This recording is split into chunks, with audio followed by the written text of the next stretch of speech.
Well, welcome to Nosy Bystanders Live. I am your host, Chief Nosy Bystander. One word. We got an update on the Rrubee Lana, whatever that is. Okay, situation type deal, as they would say, situation type deal. So we got an update on that, and then I wanted to get into the Lil Tay. That story broke yesterday, and it was just a hot ghetto. It's all the whole internet's ghetto. The internet's there's so many stories cracking today. If we have time, I wanted to get to that doctor because they found the doctor who had performed that. Oh, I don't even know what to call it. Her name is Dr. Uh, Tracy St. Julian, and she's the one who is the reason why that baby's decapitated. That's the easiest way I can say it. I can't even say it another way.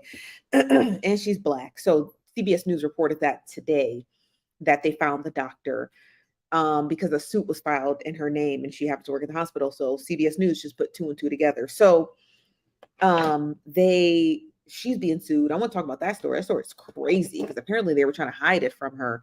I want to talk about Lil Tay and I also want to talk about Rrubee Lana because she just posted a video on her TikTok page. So I want to watch that because it's crazy. Okay, so before we get all started, I want to see who's all in the building. Let's see who's all here. And shout out to Facebook because after they found out who that doctor was, y'all done flooded that woman's comments, honey. They done flooded her. Go ahead, pack it up. Go ahead. Pack. I mean, how do you decapitate? I, I don't even know. I can't even say it out loud. How do you even do that? I don't even know. That story is so gruesome. Even every website that I go to who's like, oh, they got these giant disclaimers like graphic. You know what I mean? Like they got these because the story is it's so hard to tell without being like, but you can't tell the story without being very specific on what happened so you can see how egregious it is. So the story is crazy. So before we get started, let's see who's all in the building. Hello, Anastasia. Hello, Callie. Hello, Ro. Hello, Cami. Hello, Kawana. Hello, Brenna. Hello, other Cami. Hello, Jess. Hello, Chas Princeton. Hello, Ortiz. Hello, Mac Track. How you doing today? Hello, Lady T. Hello, Sean. Hello, Diana. Hello, Stephanie. Hello, The Journey. Nicole says, "Hey, cousins. Oh, what's up, cousins? Hello, Deja. Hello, Suli. Hello, Ruby. Hello, Jennifer. Hello, Sean. All the way from Facebook. Shout out to Facebook. Y'all so messy. Y'all just can't help yourself. Not only are y'all messy, y'all just really just can't help yourselves.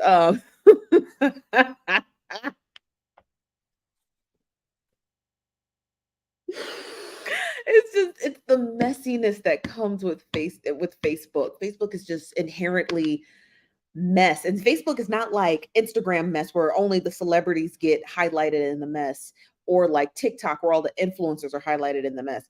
Facebook is specific on neighborhood mess. Like cheating cousins and somebody that stole somebody's EBT card and they got the receipts and now they're showing what you spent it on and it wasn't Similac. Like it's like real neighborhood.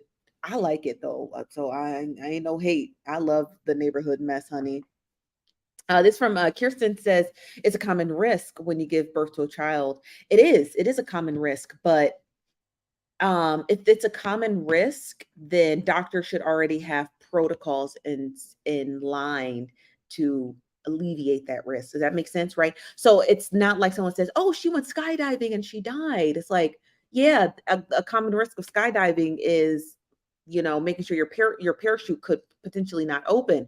So in individuals who create manufacturers who create parachutes always have fail safes so that the risk is minimized. Does that make sense? Right. So there's dangers in everything, but we reduce the rate. There's dangers in car accidents. So they make cars safer and safer. You can't just say, oh, there's risks in car accidents. Yeah, that's why we have safety belts. That's why we have, JD Power standards for cars so we can label them on their risk level so we can know how to purchase the next vehicle. Does that make sense to you? So there's risks in everything. So, oh, a baby could be decapitated in childbirth. Yeah. So how do we minimize their risk?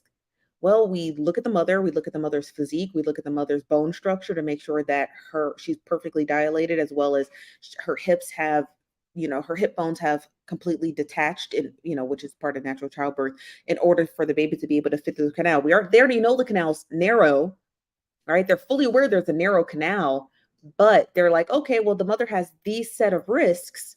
Let's give her a C-section. Do you see how they alleviate that? It's that simple. My personal opinion, if you're a pregnant woman, my personal opinion and my personal advice to you is, do not let the doctor who has not been treating you since day one of your first trimester, make sure that's the same doctor who delivers your birth. It's that simple. If you find out you're pregnant and you are finding you're looking for a specific OBGYN, make sure they're also going to be your birthing doctor. Don't just have an OBGYN and go and get your pre-meds and get your ultrasounds done. And then by the time you get to the hospital, it's a different beast. Your doctor is going to know you from your first trimester all the way up until birth. So there should be no guesswork. And this is not to shame the parents. They didn't know. I don't know if this was their OBGYN from birth to now, but I'm saying for other future moms, make sure that when you are searching for your OBGYN, you make sure that they are also going to be the one giving birth to your child, because they know you. They're like, I know her. I've treated her for 9+ months. Like, I know her body. I know what she's going to be able to handle and what she's going to be susceptible to. If she's going to be susceptible to preeclampsia or pre-gestational diabetes, your doctor's going to know you. They're also going to be the one who delivers your baby. Don't just have an ER doctor deliver your baby. There are ER OBGYNs, but that's not what you want. You want your doctor. Just like you want your husband to be there, you want your baby daddy to be there, you want the person who's with you from day one, you want your doctor to be there with you day one. And tons of people do that. Also midwives too. Like if you opt and get a midwife, or a doula, they're the ones who's going to give birth to your baby. So, start there. Okay. But yeah, so crazy mess today. We'll get to that doctor story later. I want to get to Rrubee, because she has posted an update. Okay. So let me blow my screen up.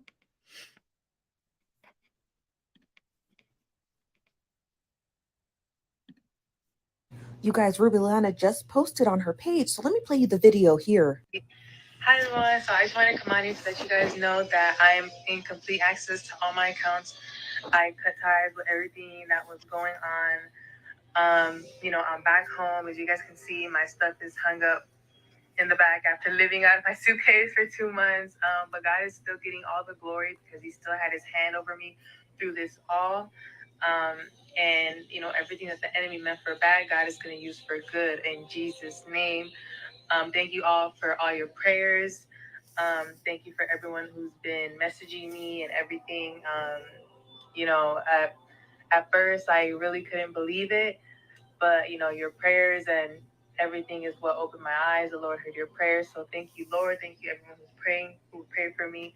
And there's a lot of deception going on in the body of Christ, and I'm definitely going to make a video about this as the Lord leads, and the Lord's going to get all the glory because he's protecting me the whole time. And all I could do is thank him at this point. And just thank you guys for everyone who's been praying for me. There's a lot of things that were going around that is not true. And I am going to clarify that as well. But I just want to come on camera to just let you guys know, like, hey, I'm me. But praise God. He still gets all the glory, okay? Amen. Bye. So yeah, there you have it. She's back home safe. According to her, she also stated that she has some there was some misinformation being shared, and I think it has to regard that trafficking stuff people kept talking about. People kept talking about, oh, she's being trafficked or whatever. So I didn't really get into that nitty gritty of that story because I didn't really know too much about it. But I'm curious to see what she's going to say and how she separated from that church. Now, we'll see. Only time will tell. So maybe if she is away from the church, maybe they have separated from her because they just thought the heat was too strong, or if she's still with the church but she's trying to like lay low, who knows. She might be still far down her delusion, but for the most part she's at home, so maybe the people in her home can like really talk to her while she's away from that church, because that's a whole hot hell of a mess. You know what I mean? Like that's a mess. And what I don't understand is that if the church is stationed in Miami or Melbourne, Florida, why was she staying at hotels while she was down there? Like, how y'all gonna try to recruit people and ain't got nowhere for them to live?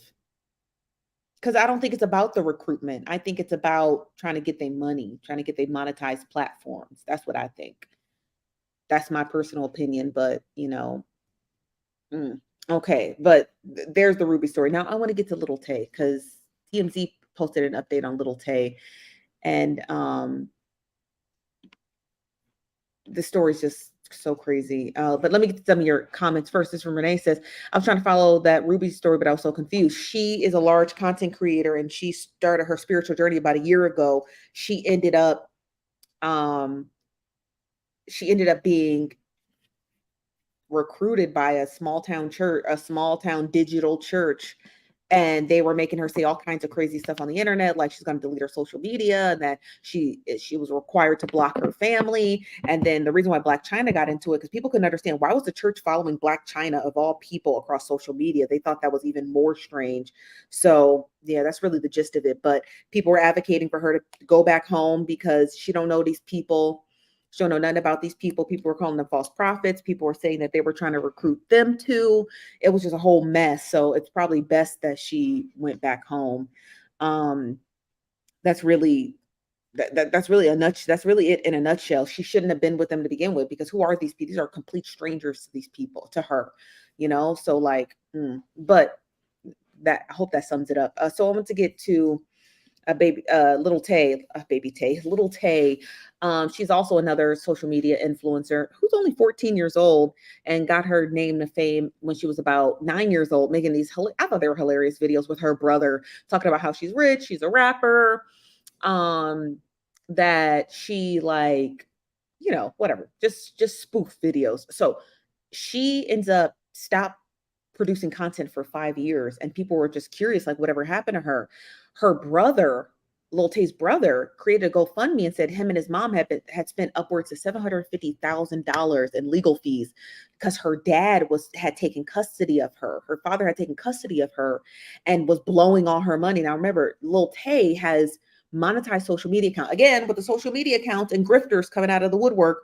Her father found out how much money she was making, and in turn basically just siphoned all her money and was keeping her away from her mom and her brother. That's what he was doing. Her dad was taking all her money and cashing out with his new wife. So over the years, apparently over 5 years, she had been battling her father in the legal system to get access to her social media back. Well, yesterday they had her father. I don't care what anyone says. It was her daddy. Her daddy had posted that she was dead. So she went online and was like, I am not dead. I just won a legal case where I got my social media back. But she said she was hacked. I think she's just trying to like keep her father's name out of the mix. Like she don't even want nothing to do with him. She said, look, I was hacked. I didn't post that. Me and my brother are fine. Okay. So she then sat down with TMZ, and then this is the article that I wanted to read because she did sit down with TMZ. So let's read it together. Okay.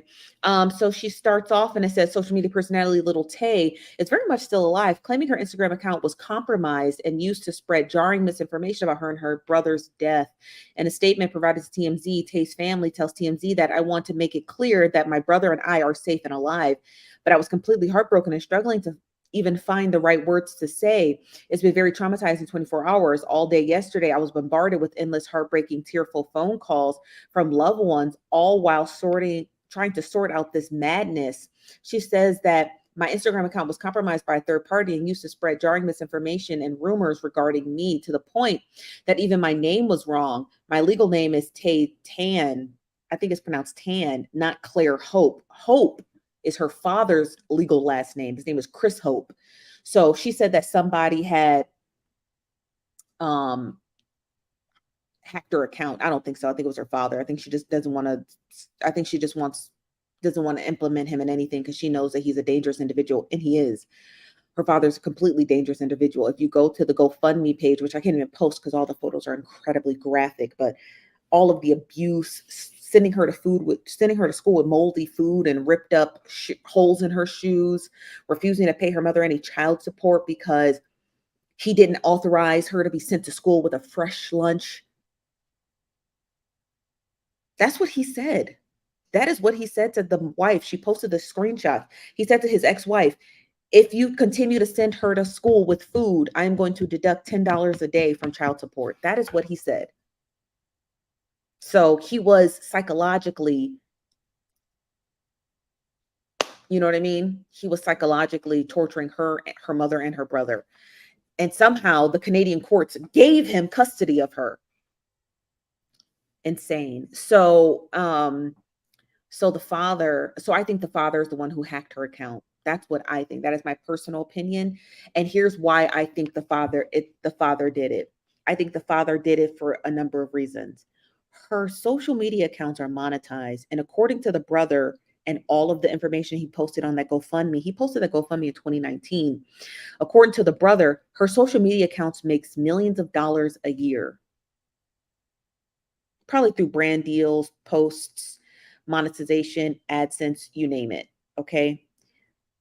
I think the father posted that statement about her passing in order because according to Lil Tay, he had to turn over her social media to her in a couple of days. I think this was the father's last ditch effort to keep access to that account. Here's how I think he was going to do it, allegedly.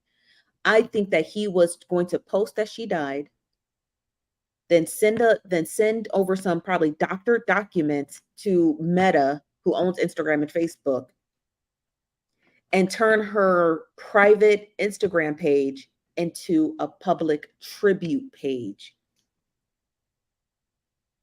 And if it's a tribute page, right, like they did with Chadwick Boseman, like they do with, Lisa Marie Presley, Michael Jackson, anybody, Aaliyah has a tribute page.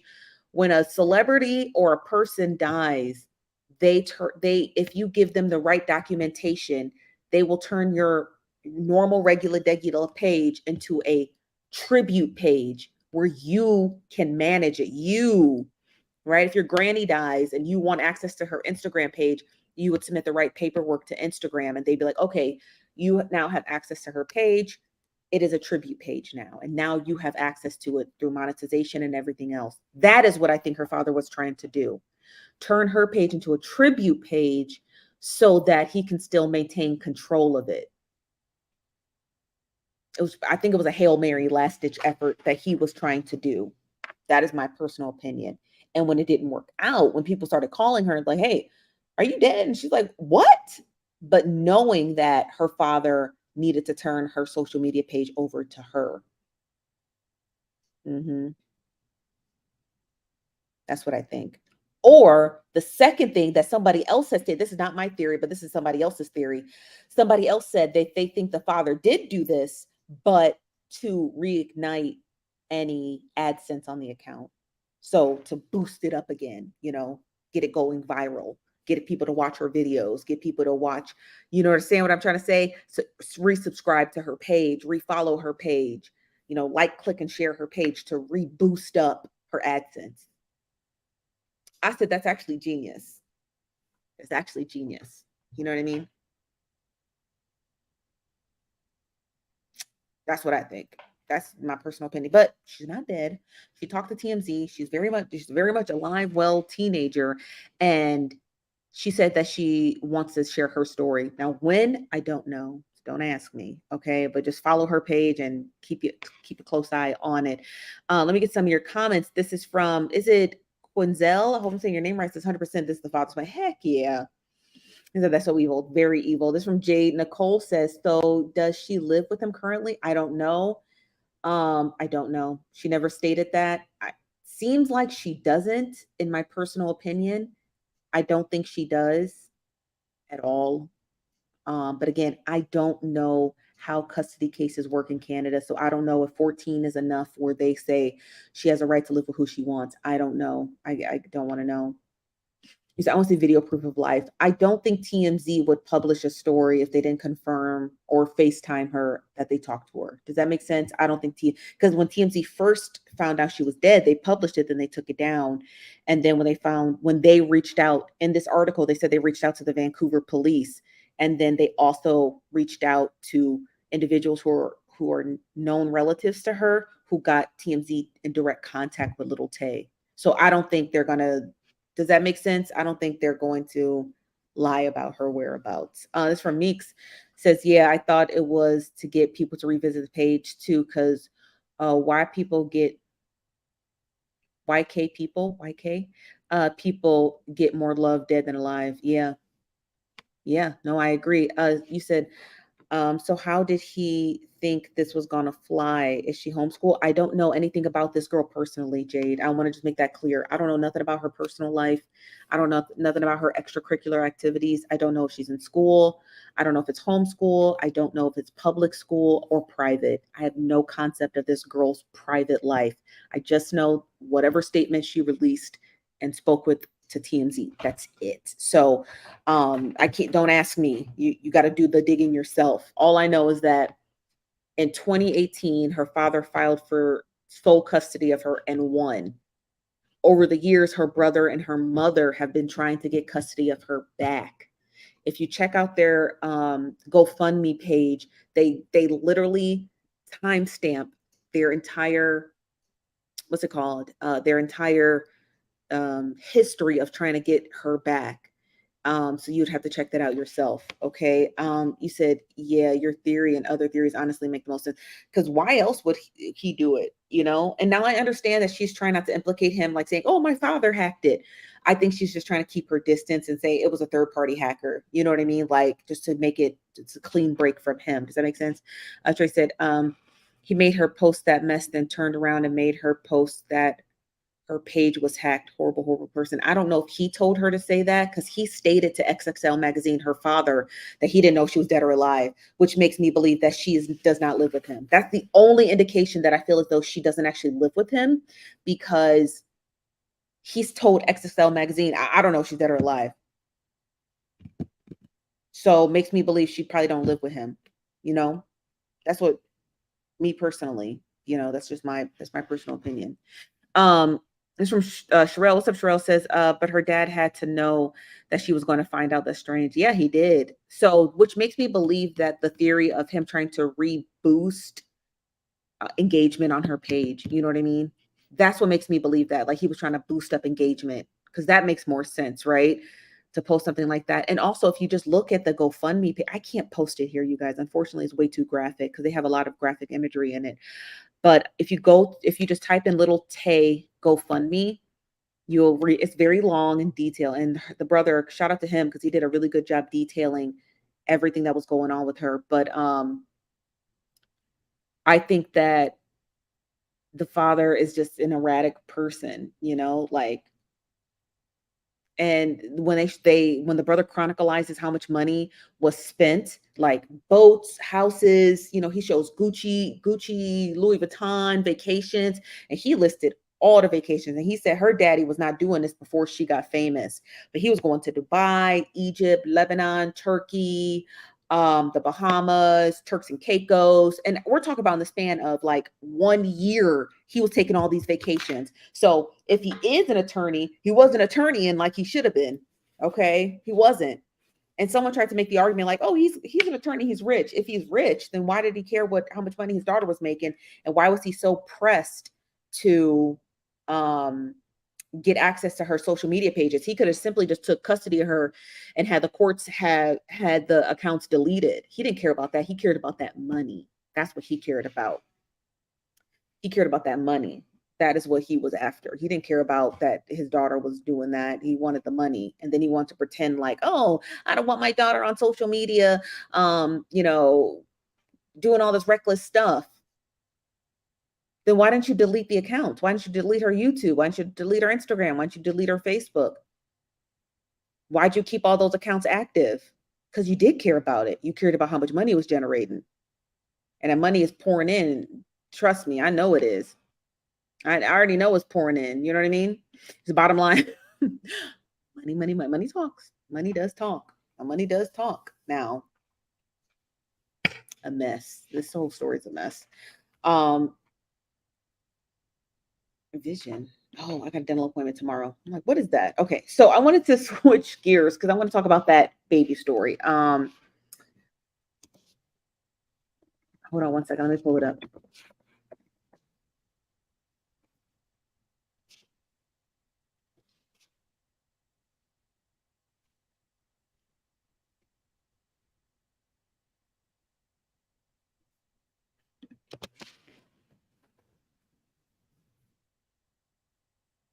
Here it is. Okay.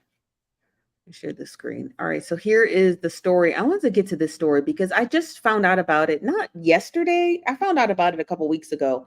I'm sorry, a couple of days ago, but I didn't want to post about it because it's just so graphic. It's hard to post shit like this. So I want to talk about this story. Now, this is in regards to that baby. We're talking about it. We're talking about that baby that was decapitated at birth. God, I hate saying the word. Um, they found the nurse. I want to just make that clear. They did. They found the doctor. This is the story I'm referring to. That is so crazy. Could you imagine could you imagine the terror? The terror. Because remember, they didn't find out till they got to the funeral home. Could you imagine the terror that you would have had to endure when you got to the funeral home and you're just thinking, okay, I'm just getting through it. It was just a bad pregnancy and a bad birth. And then you get to the funeral home and they were like, oh, your baby was decapitated. What? I would have lost. I would have fell out. I would have fell out. I would have fallen to a million pieces. I promise you, I would have fallen to a million pieces. But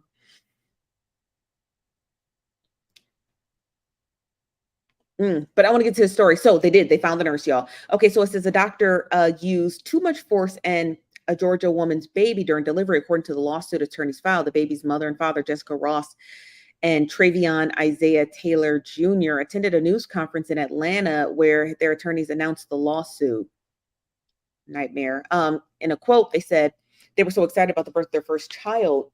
Unfortunately, their dreams and hopes turned into a nightmare that was covered up. Now, I want to say something, y'all. I want to say something. Is this a safe space?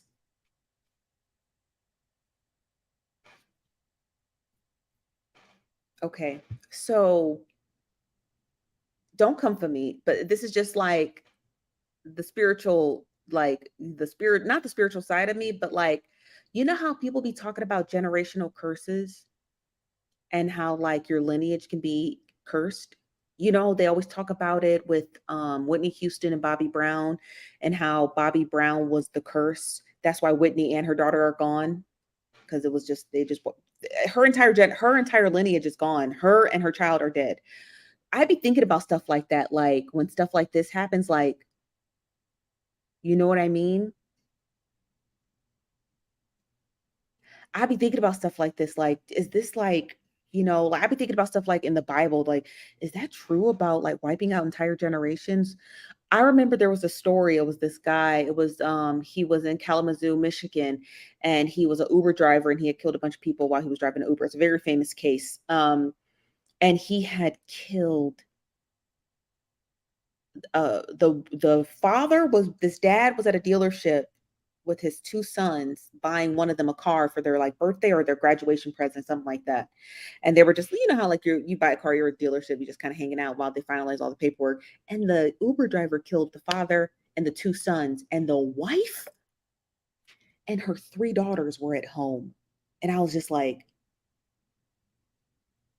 because think about it, when the daughters get married, their last name changes. So his entire lineage is just wiped out. The sons can never carry on his name. He's dead. He can't carry on his name. And I was just like, that's what I was thinking. I was like,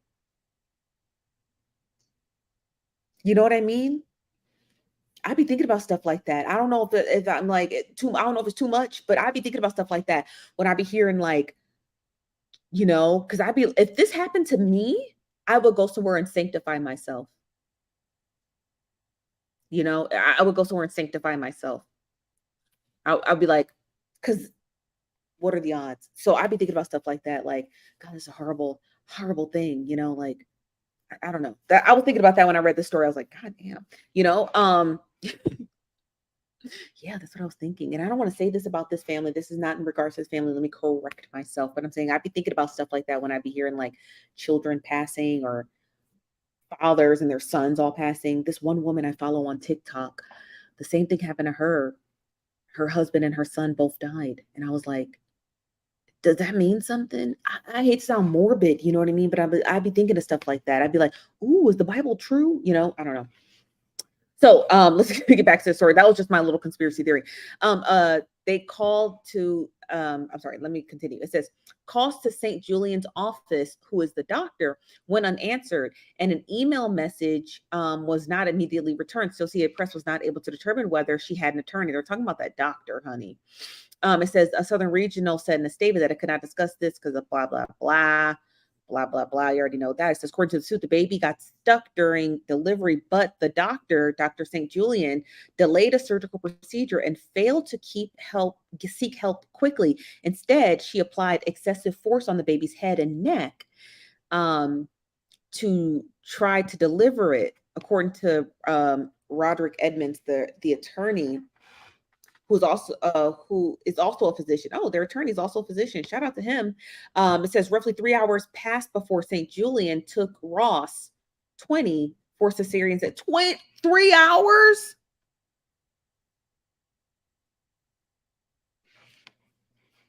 I know you lying. She waited 3 hours to give this woman a C-section.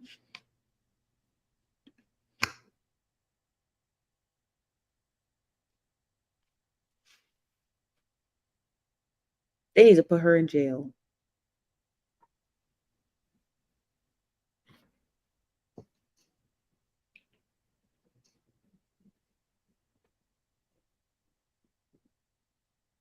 Ain't no way. Three. Let me continue. It says the couple asked for a C-section earlier when the baby still could have survived, but was denied. He said the case lightened higher rates of infant and maternal mortality in Black women. Ross and Taylor, 21, the parents, did not speak at the Wednesday conference. Their attorney also accused Southern Regional staff of trying to cover it up by discouraging the couple from getting an autopsy, encouraging them to have their son cremated. Suit alleges gross negligence, fraud, intentional infliction of emotional distress, and seeks unspecified punitive damages. Not them asking for a cremation. A cremation.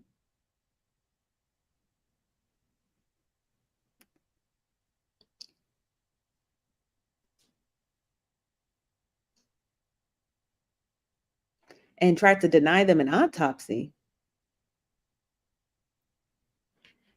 Shout out to the funeral director, who is not a licensed medical examiner.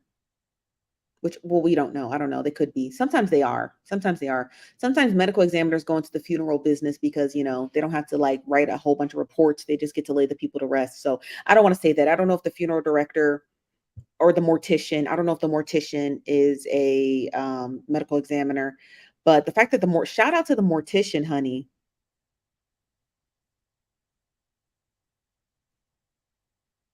Child. Because had the mortician not said anything, they would have just buried their. I mean, granted, they would have had a lot of peace, and they, you know, still they would have had peace, and they would have just been like, you know, just bury the baby and move on to our next child. You understand what I mean? But dang, that is so wild. Like,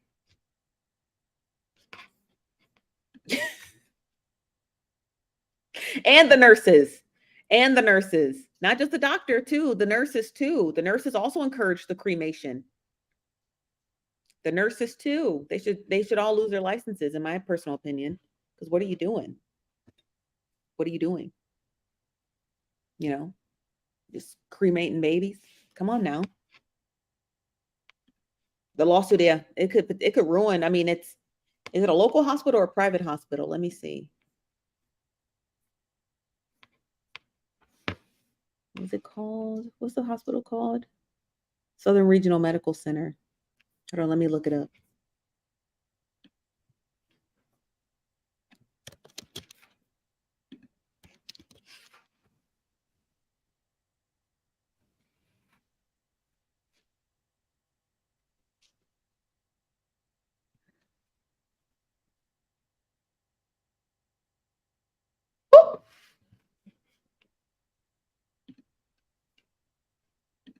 It's private.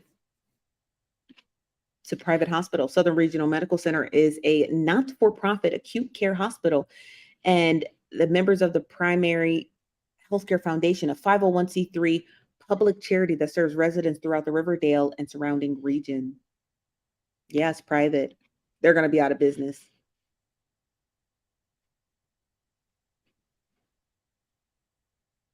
Yeah, they're not going to be able to survive a multi-million-dollar lawsuit. I mean, they might be, depending on who are their benefactors who donate to the hospital. And most hospitals have a lot of money on reserve, specifically 501c3s. I would love to look up and see how much money they got, which we can because they're a 501c3. So their tax information is available to the public. So we can always look it up. Hold on, let's look it up. Hold on. Now we got to really be nosy.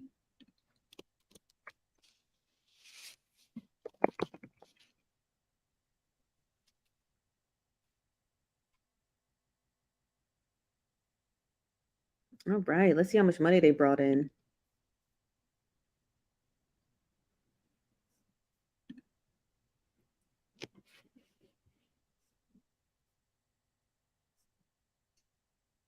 Is this the right one? Southern Regional Medical Facility. Yeah, Riverdale, Georgia. It's 501c3.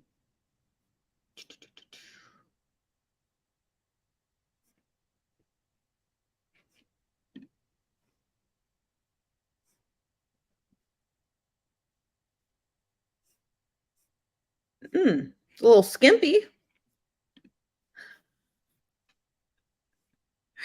Little skimpy skimp. This is 2021.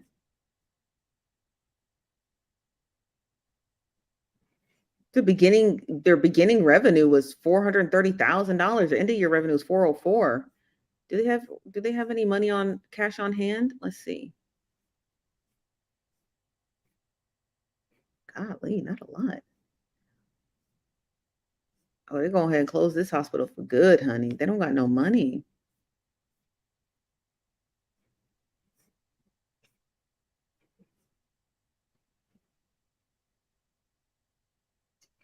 There's no way. This hospital has to bring in more money than this. Let's check out their 2020 filings.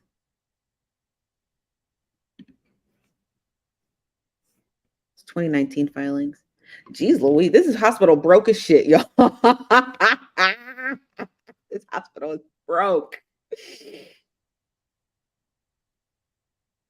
Shout out to ProPublica. If you didn't know, ProPublica, which is another 501c3, publishes all 501c3's tax filings all the time without fail.